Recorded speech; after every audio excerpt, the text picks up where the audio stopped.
Hello everyone, welcome to Aspirants Edesam. Current Affairs Boosters অৰ্থাৎ Cape সিৰিজলৈ আপোনালোক সকলোকে স্বাগতম জনাইছো। আজি আমি ডিসকাস কৰিম আগন্তুক এডিআৰ কাৰণে কিছুমান ইম্পৰ্টেন্ট কাৰেণ্ট এফেয়াৰ্স। গতিকে ভালদৰে মনত ৰাখিব, যদি পাৰে এই কথাখিনি নোট কৰি যাওক, তেতিয়াহ'লে এক্সামৰ আগত আপোনালোকৰ ৰিভিজনত সুবিধা হ'ব। আৰু মনত ৰাখিব যে এইটো টপিক সচৰাচৰ ইগনোৰ কৰা দেখা যায়, কিন্তু বৰ্তমান হিষ্ট্ৰী পলিটিতকৈ বেছিকৈ কুৱেশ্যন এইটো টপিকৰ পৰা অহা দেখা যায়। গতিকে একেবাৰে ইগনোৰ নকৰিব, ভালদৰে পঢ়ক, ইয়াৰ পৰা কুৱেশ্যন আপোনালোকে এক্সামত দেখিবলৈ পাব। ঠিক আছে, আৰম্ভ কৰিছোঁ আজিৰ ছেশ্যন। প্ৰথম টপিকটো আমি লৈছোঁ এক্সপ'ছেট। টপিকটো আৰম্ভ কৰাৰ আগতে কৈছোঁ আমি কাৰেণ্ট এফেয়াৰ্ছৰ ডিছকাছ কৰা ষ্ট্ৰেটেজিটো অকণমান চেঞ্জ কৰিছোঁ।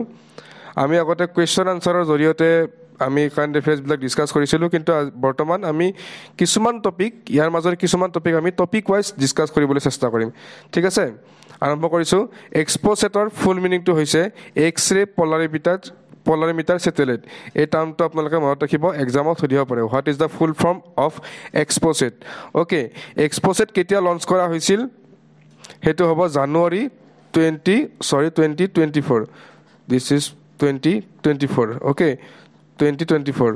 আৰু কোনখন লঞ্চ ভেহিকুলাৰ ইউজ কৰা হৈছিল? সেইখন হৈছে PSLV C58। মনত ৰাখিব, ইছৰোৱে বৰ্তমান সময়ত মেইনলি দুখন লঞ্চ ভেহিকেল ইউজ কৰে। এখন হৈছে PSLV, যাৰ ফুল ফৰ্মটো হৈছে পলাৰ ছেটেলাইট লঞ্চ ভেহিকেল, আৰু GSLV, যাৰ ফুল ফৰ্মটো হৈছে জিঅ'চিনক্ৰনাছ ছেটেলাইট লঞ্চ ভেহিকেল। অ'কে, আৰু এই GSLVখন বৰ্তমান সময়ত LVM নামেৰে জনা যায়, যাৰ ফুল ফৰ্মটো হৈছে লঞ্চ ভেহিকেল মাৰ্ক, আৰু ইয়াতে কেতিয়াবা মাৰ্ক 3, মাৰ্ক 2 এনেকুৱা বেলেগ বেলেগ মাৰ্ক লিখা যায়। ঠিক আছে, আমি LVM মানে বৰ্তমান গম পাম লঞ্চ ভেহিকেল মাৰ্ক 3।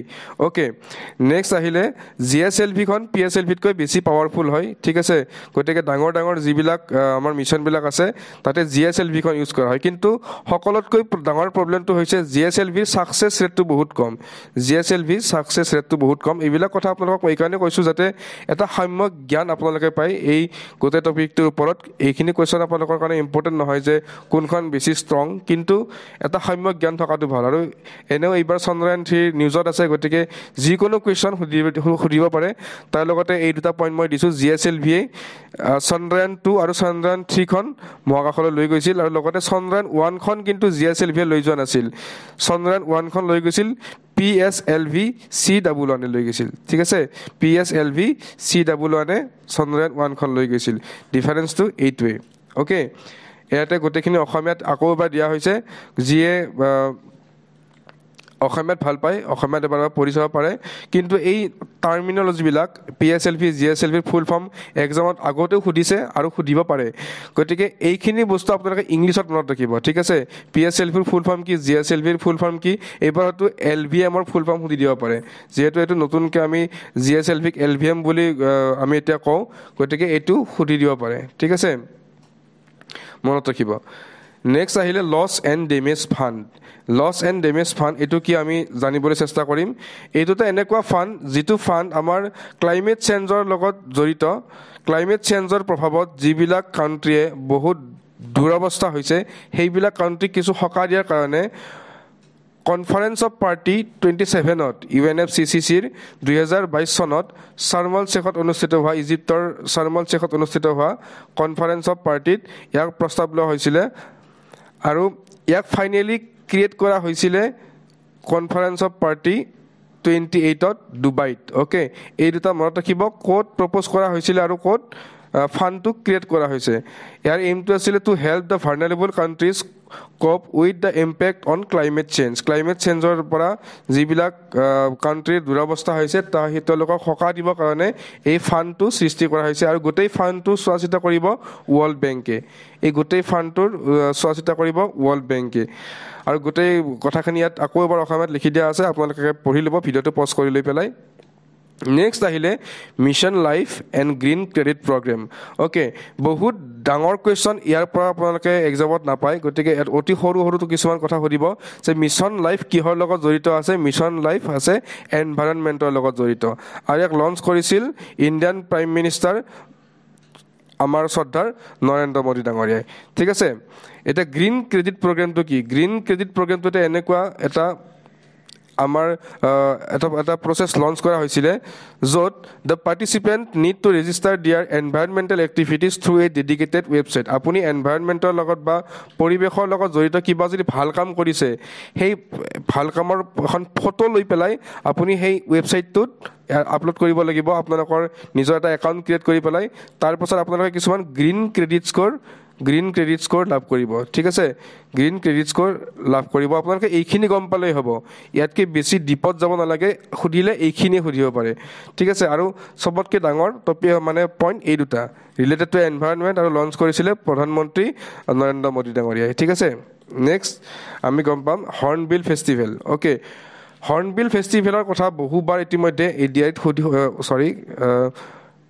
বহুবাৰ ইতিমধ্যে এডিয়াত সুধিছে হৰ্ণবিল ফেষ্টিভেলৰ কথা গতিকে হৰ্ণবিল ফেষ্টিভেল ক'ৰ ফেষ্টিভেল নাগালেণ্ডৰ ফেষ্টিভেল কিন্তু জানিবলগীয়া কথা এইটো যে হৰ্ণবিল ফেষ্টিভেল নাগালেণ্ডৰ বুলি আমি বহুত আগৰ পৰাই জানো কিন্তু এইবিলাক কুৱেশ্যন এতিয়া সুধি আকৌ পুৰণা হৈ গৈছে বহুত পুৰণি কুৱেশ্যন এইবিলাক আৰু এনেকৈ নুসুধে কিন্তু এতিয়া এনেকৈ সুধিব পাৰে যে হৰ্ণবিল ফেষ্টিভেল ক'ত মানে পাৰ্টিকুলাৰ জেগাটো মেনশ্যন কৰিব পাৰে গতিকে তাৰ কাৰণে আপোনালোকে মনত ৰাখিব হৰ্ণবিল ফেষ্টিভেল মেইনলি কিছামা ভিলেজত হয় এই ভিলেজখনৰ নামটো আপোনালোকে একদম মনত ৰাখিব এতিয়া এনেকৈ সুধিব পাৰে ঠিক আছে এইটোতো আপোনালোকে জানেই এইটো ভুল নহয় কিন্তু এইটো মনত ৰাখি থ'ব এতিয়া এনেকৈ সুধিব পাৰে আৰু লাষ্ট 2 বছৰমানৰ পৰা এই কিছামা ভিলেজৰ কথা সুধিব ষ্টাৰ্ট কৰিছে ঠিক আছে এই ফেষ্টিভেলটোৰ মূল উদ্দেশ্য আছিলে নাগা ট্ৰাইববিলাকৰ যিবিলাক কালচাৰেল বা ট্ৰেডিশ্যন হেৰিটেজবিলাক আছে এইবিলাক তেওঁলোকে প্ৰমোট কৰিবৰ কাৰণে এই ফেষ্টিভেলটো পাতে আৰু এই ফেষ্টিভেলটো পতা হয় প্ৰত্যেক বছৰে 1 পৰা 10 ডিচেম্বৰ তাৰিখৰ ভিতৰত প্ৰত্যেক বছৰেই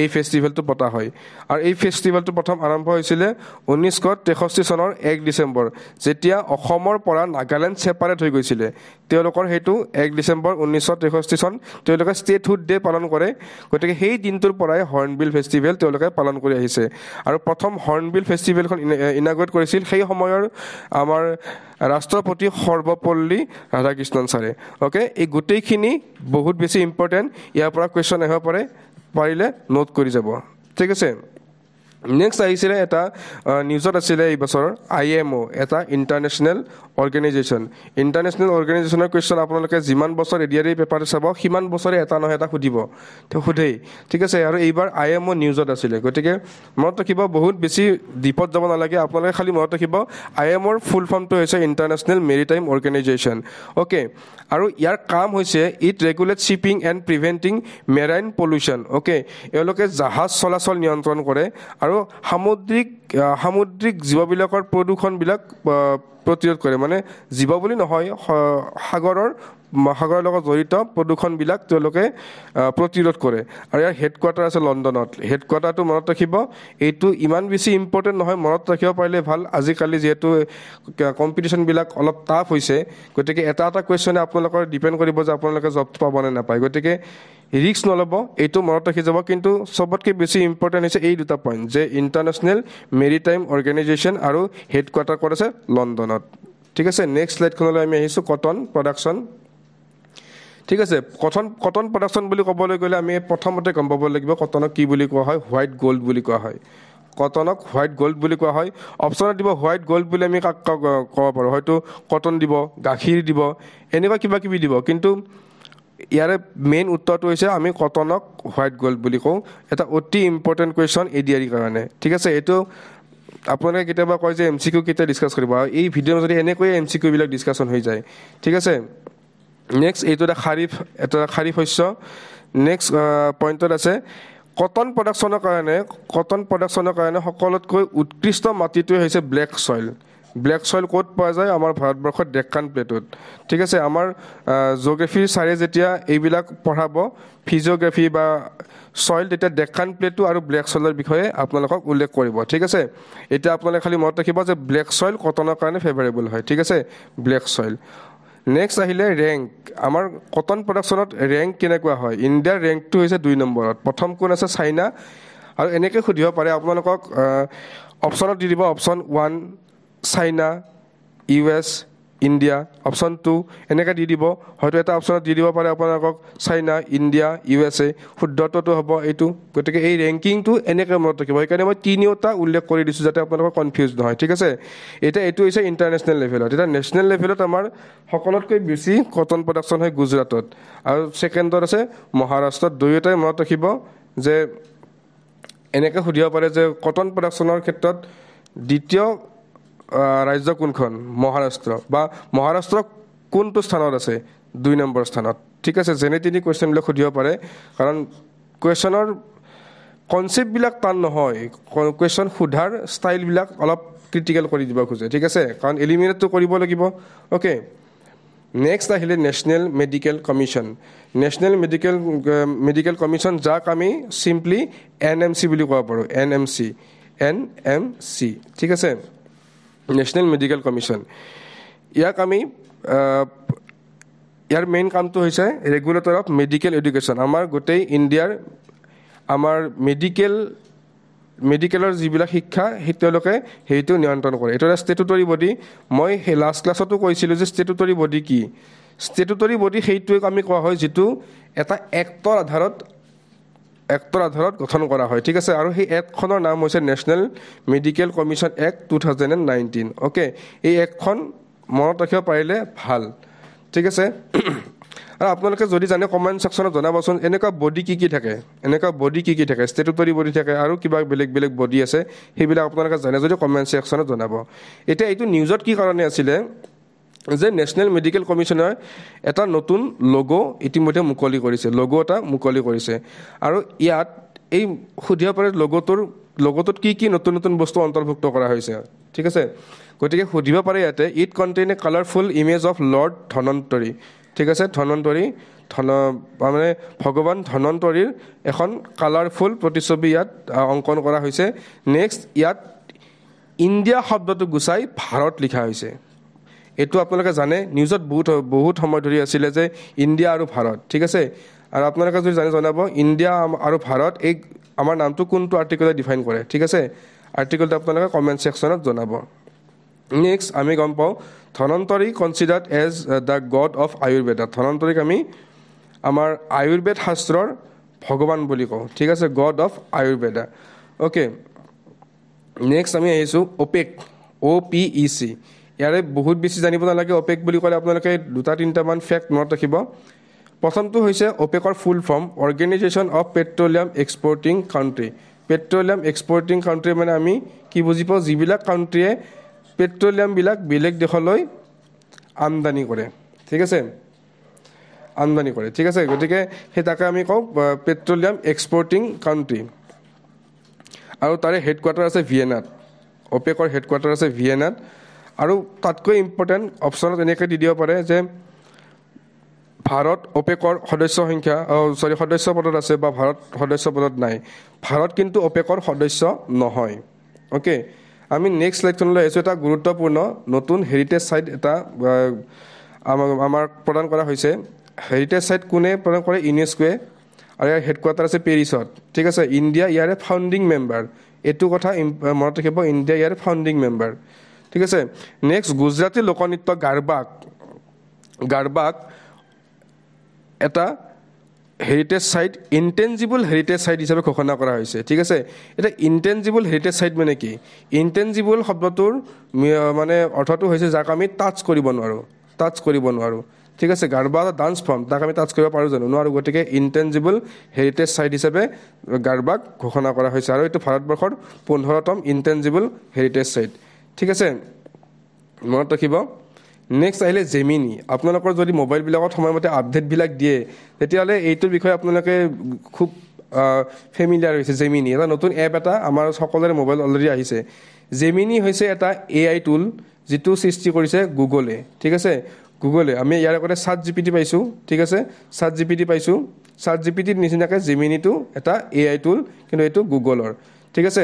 ChatGPT কথা যেতিয়া কৈছোঁ তাৰে লগতে মই একেলগে কৈ দিছোঁ, ছাম অল্টমান ChatGPTৰ মানে অপেন AIৰ CEO আছিলে। তেওঁক এটা সময়ত কোম্পানীৰ পৰা উলিয়াই দিয়া হৈছিলে, কিন্তু আকৌ তেওঁক ৰিহায়াৰ কৰা হৈছে, ঠিক আছে এইটো ইমান বেছি ইম্পৰ্টেণ্ট নহয় মনত নাৰাখিলেও কথা নাই খালি এইটো নামটো মনত ৰাখিব সাম আল্টমেন ঠিক আছে এইটো কেতিয়াবা সুধিব পাৰে ঠিক আছে নেক্সট ক্লাছলৈ নেক্সট টপিকলৈ আমি আহিছোঁ হিউমেন ৰাইট ডে এইটো কুৱেশ্যনো বহুতবাৰ সোধা দেখা যায় তাৰ ইম্পৰ্টেণ্ট ফেক্টখিনি হৈছে হিউমেন ৰাইট ডে পালন কৰা হয় 10 ডিচেম্বৰত ঠিক আছে 1948 চনৰ এই দিনটোতে universal declaration of human right adopt কৰা হৈছিল ঠিক আছে universal declaration of human right এই দিনটোতে এডপ্ট কৰা হৈছিল 1948 চনত ঠিক আছে আৰু এই ডিক্লেৰেশ্যনৰ পাছত ইণ্ডিয়াই মানে ভাৰতবৰ্ষই protection of human right act 1993 ঘোষণা কৰিছিল ঠিক আছে একখন আনিছিল আৰু ইয়াৰ জৰিয়তে এষ্টাব্লিছ কৰা হৈছিল NHRC national human right commission এতিয়া আপোনালোকে মোক জনাব এইটো কি বডি হ'ব মই অলপ আগতে ক'লোঁ এই বডিবিলাকৰ কথা কিছুমান ষ্টেটুটৰী বডি থাকে কিছুমান কনষ্টিটিউচনেল বডি থাকে এতিয়া এইটো কি বডি হ'ব মই অলপ আগতে যদি কৈ যোৱাখিনি আপোনালোকৰ মনত ৰৈছে তেতিয়াহ'লে আপোনালোকে এইটোৰ আনচাৰ কৰিব পাৰিব কমেণ্ট ছেকশ্যনত জনাব ঠিক আছে নেক্সট আহিলে এটা লাইনৰ এটা মই দি দিছোঁ ৰোহিংগীয়া লাষ্ট ইয়াৰ নিউজত আছিলে ৰোহিংগীয়া এটা কমিউনিটি হয় ৰিফিউজি কমিউনিটি এটা হয় যিটো ম্যানমাৰৰ পৰা বিলং কৰে ঠিক আছে নেক্সট আহিলে উড়ান স্কিমৰ ওপৰত কুৱেশ্যন লাষ্ট ইয়াৰো আহিছে আৰু উড়ান স্কিম এইবাৰৰ নিউজত আছে প্ৰথম কথা লাষ্ট ইয়াৰ আহিছিলে উড়ান স্কিমৰ এৰ ফুল ফৰ্মটো কি এৰ ফুল ফৰ্মটো হৈছে উড়ান স্কিমৰ এৰ ফুল ফৰ্মটো হৈছে আৰু এই স্কিমখন চিভিল এভিয়েশ্যনৰ বা আমাৰ অসামৰিক বিমান পৰিবহণৰ লগত জড়িত ঠিক আছে ইমপ্লিমেণ্টেড বাই নেশ্যনেল পলিচি 2016 ঠিক আছে এটা নিউজত কি কাৰণে আছিল উড়ান স্কিম গোটেই ভাৰতবৰ্ষতে সফল হৈছে কিন্তু উড়ান স্কিম সফল হোৱা নাই কেৱল নৰ্থ ইষ্টত উড়ান স্কিমখন এই কাৰণে সফল হোৱা নাই কাৰণ নৰ্থ ইষ্টত বতৰবিলাক অতি সোনকালে পৰিৱৰ্তন হয় গতিকে সেইকাৰণে উড়ান স্কিমখন নৰ্থ ইষ্টত সফল হ'ব পৰা নাই ঠিক আছে আমি নেক্সট আহিছোঁ ইথানল ব্লেণ্ডিং আপোনালোকে যদি পেট্ৰল পাম্পবিলাকত যায় য'ত লিখা থাকে 10% ইথানল এনেকৈ লিখা থাকে গতিকে ইথানল ব্লেণ্ডিং কি বস্তু আমি চাম ethanol a type of alcohol produce from agricultural product use for blending with petrol ঠিক আছে পেট্ৰলৰ লগত ব্লেণ্ড কৰিবলৈ ইথানল ব্যৱহাৰ কৰা হয় আৰু তাক আমি কওঁ ইথানল ব্লেণ্ডিং পেট্ৰল অ'কে 2018 চনৰ বায়োফিউল পলিচিৰ মতে 20% ইথানল 2025লৈকে আমি ব্লেণ্ড কৰিম বুলি মানে গভৰ্ণমেণ্টে ঘোষণা কৰিছিল কিন্তু ইয়াৰ আগতে এই ডেটটো আছিলে 2030 চনত ডেটটো লোৱা হৈছিলে কি যিহেতু ইথানল ব্লেণ্ডিং প্ৰচেছটো সফল হৈছে গতিকে 30 চনৰ পৰা আগুৱাই 2025 কৰি দিয়া হৈছে 2025তে আমি 20% ইথানল ব্লেণ্ডিং কৰিবলৈ সক্ষম হ'ম ঠিক আছে এতিয়া তাতকৈ ইম্পৰ্টেণ্ট ফেক্ট এইটো অতিকৈ ইম্পৰ্টেণ্ট মনত ৰাখিব অসমৰ প্ৰথম ইথানল প্লেণ্ট মানে ছেটআপ কৰা হৈছিলে নুমলীগড় ৰিফাইনাৰীত ঠিক আছে নুমলীগড় ৰিফাইনাৰীত বায়োফিউল হিচাপে প্ৰথম ইথানল প্লেণ্ট ছেটআপ কৰা হৈছিলে ইয়াক আমি কওঁ 2G প্লেণ্ট কিয় কওঁ ই এটা বেম্বো বেছড ইয়াক বেম্বো আমি ৰ মেটেৰিয়েল হিচাপে ইউজ কৰোঁ ইথানলখিনি পোৱাৰ কাৰণে আমি বেম্বো বা আমি ৰ মেটেৰিয়েল হিচাপে ইউজ কৰোঁ ঠিক আছে this is the first bamboo based refinery in India এইটো কুৱেশ্যন সোধে ঠিক আছে যোৱাবাৰে কোনোবা এটা এক্সামত সুধিছে মোৰ মনত আছে যে ইণ্ডিয়াৰ প্ৰথম বেম্বো বেছড ৰিফাইনাৰীটো ক'ত অৱস্থিত সেইটো হৈছে নুমলীগড় ঠিক আছে নেক্সট আমি আহিছোঁ এনিমিয়া ইন আছাম এনিমিয়া অসমৰ এটা বৰ ইম্পৰ্টেণ্ট শব্দ বহুত মানুহ অসমৰ এনিমিয়াত ভোগে ঠিক আছে ইয়াৰে মেইন কাৰণটো হৈছে not having enough healthy red blood cell ঠিক আছে সুস্থ ৰেড ব্লাড চেল লোহিত ৰক্তকণিকা সুস্থ লোহিত ৰক্তকণিকাৰ অভাৱৰ কাৰণে এই এনিমিয়া ৰোগটো হয় ঠিক আছে এনিমিয়া ৰোগৰ লগত জড়িত কিছুমান স্কিম গভৰ্ণমেণ্টে মুকলি কৰিছে mission Tejaswini government of Assam চৰকাৰে মুকলি কৰিছে এনিমিয়া মুক্ত অসম আৰু আছে প্ৰধানমন্ত্ৰী সুৰক্ষিত মাতৃত্ব অভিযান এই তিনিটা স্কিম মনত ৰাখিব এনেকৈ সুধিব যে এইখন স্কিম উদাহৰণ দিছোঁ মই মিছন তেজস্বিনী কোনটো কিহৰ লগত জড়িত ইয়াতে দি দিব মেলেৰিয়া এনিমিয়া এইডছ ওপৰত এটাও নহয় কি হ'ব উত্তৰ এনিমিয়া অ'কে আমি নেক্সট শ্লেডখনত আহিছোঁ Indira Gandhi prize of peace Indira Gandhi peace prize কোনে প্ৰদান কৰে ইন্দিৰা গান্ধী মেমৰিয়েল ট্ৰাষ্টে প্ৰদান কৰে ঠিক আছে নেক্সট আহিলে ইন্দিৰা গান্ধী পিচ প্ৰাইজ 2023 চনত কাক দিয়া হৈছিলে ক্লাছিকেল পিয়ানিষ্ট মানে পিয়ানো বাদক ডেনিয়েল বেৰেণ্ডমক দিয়া হৈছে দিয়া হৈছে আৰু যুটীয়াভাৱে দিয়া হৈছিলে আৰু পেলেষ্টাইনৰ পিছ এক্টিভিষ্ট পেলেষ্টাইনৰ এজন শান্তিকৰ্মী আলী আবু আৱাদ